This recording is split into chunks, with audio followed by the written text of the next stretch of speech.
శ్రీశైలం వచ్చే భక్తులందరికీ ప్రధానమంత్రి పర్యటన సందర్భంగా శ్రీశైలం రహదారి రాకపోకలపై తాత్కాలిక ఆంక్షలు. ఈ నెల 16వ తేదీన భారత ప్రధానమంత్రి నరేంద్ర మోదీ శ్రీశైలం పుణ్యక్షేత్రాన్ని సందర్శించనున్న నేపథ్యంలో భద్రతా కారణాల దృష్ట్యా శ్రీశైలం తాత్కాలిక ట్రాఫిక్ నియంత్రణ చర్యలు చేపట్టినట్టు జిల్లా కలెక్టర్ జి రాజకుమారి మరియు జిల్లా పోలీస్ సూపరింటెండెంట్ సునీల్ శరణ్ సంయుక్తంగా మంగళవారం ఒక ప్రకటనలో తెలిపారు. భద్రతా ఏర్పాట్లలో భాగంగా అక్టోబర్ 16న ఉదయం 9 గంటల నుండి మధ్యాహ్నం 2 గంటల వరకు శ్రీశైలం వైపు వాహన రాకపోకల్ని తాత్కాలికంగా నిలిపివేస్తున్నట్టుగా తెలిపారు. ఈ టైంలో హైదరాబాద్ నుండి శ్రీశైలం వైపు ప్రయాణించే భక్తులు, అలాగే దోర్నాల మార్గం ద్వారా శ్రీశైలం చేరుకున్న యాత్రికులు తమ పర్యటన ప్రణాళిక తగిన విధంగా సవరించుకోవాలని సూచించారు. భక్తులకు ఎటువంటి అసౌకర్యం కలగకుండా ఉండేందుకు ట్రాఫిక్ పోలీసులు ఇచ్చే సూచన, మార్గదర్శకాలను తప్పనిసరిగా పాటించాలని విజ్ఞప్తి చేశారు. ప్రధానమంత్రి పర్యటన అనంతరం సాధారణ వాహన రాకపోకలు పునరుద్దరించబడతాయని తెలిపారు. జిల్లా కలెక్టర్, జిల్లా ఎస్పీ భక్తులందరికీ సహకారం అందించాలని కోరారు.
హలో, నంద్యాల న్యూస్ 10 మీ చుట్టూ జరిగే సంఘటనల్ని మా దృష్టికి తీసుకురావాలి అనుకుంటున్నారా?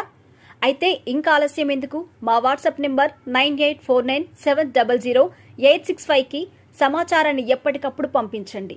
మా నంద్యాల న్యూస్ 10 ద్వారా మీ సమస్య పరిష్కరించుకోవడానికి ముందడుగు వేయండి.